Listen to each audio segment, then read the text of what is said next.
At number 2, the top news in Malaysia last week by my count is the Najib's DNAA. A couple of days ago, on June 20 to be exact, the High Court has granted a discharge not amounting to acquittal, which is DNAA, to former Prime Minister Najib in the SRC International money laundering case.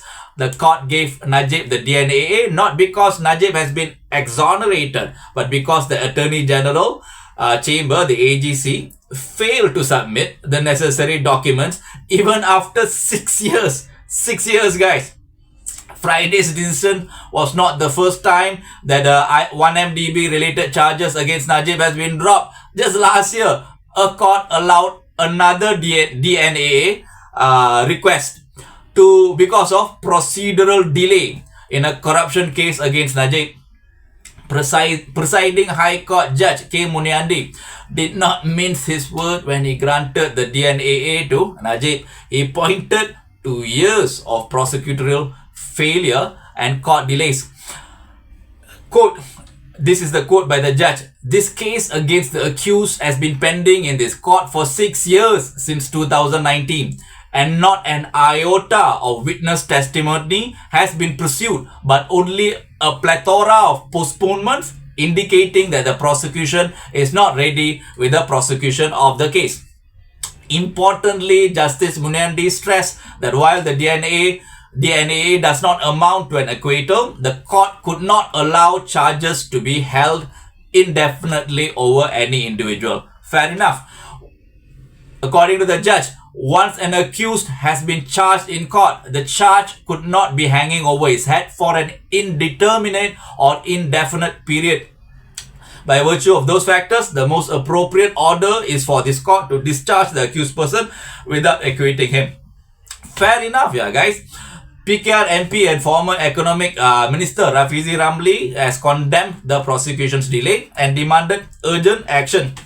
According to Rafizi, quote, yeah, I do not understand why the prosecution has taken this long since 2019 to prepare the necessary documents to proceed with this case.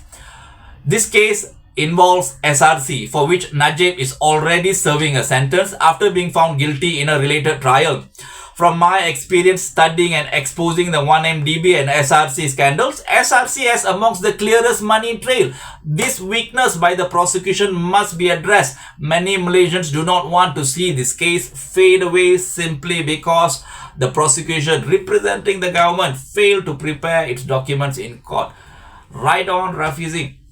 For context, the difference between a dismissal not amounting to an acquittal or DNAA and an acquittal is that if you're acquitted by the courts, it means that the court has declared you to be not guilty and thus the same charges cannot be filed against you again. A DNAA, however,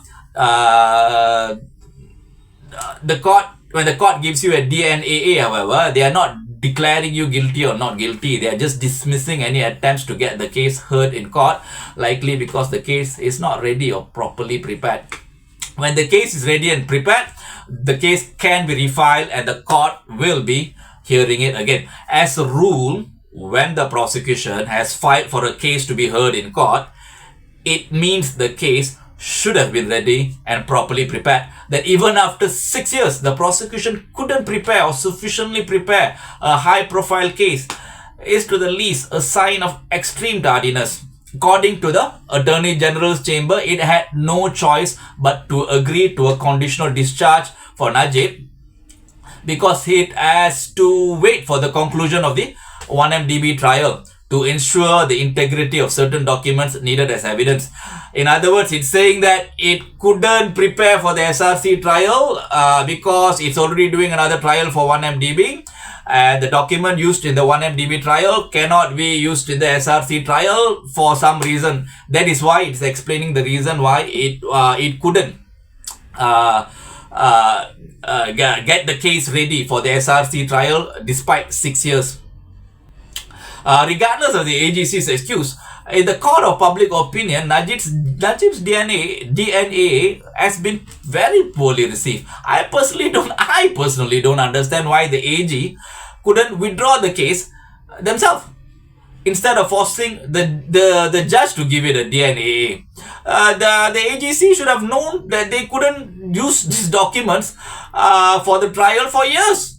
So why couldn't they just inform the public years ago that they will withdraw the case for now because the reason they gave, while reassuring the public that they will file the case again when the time is right and they are all ready and good to go.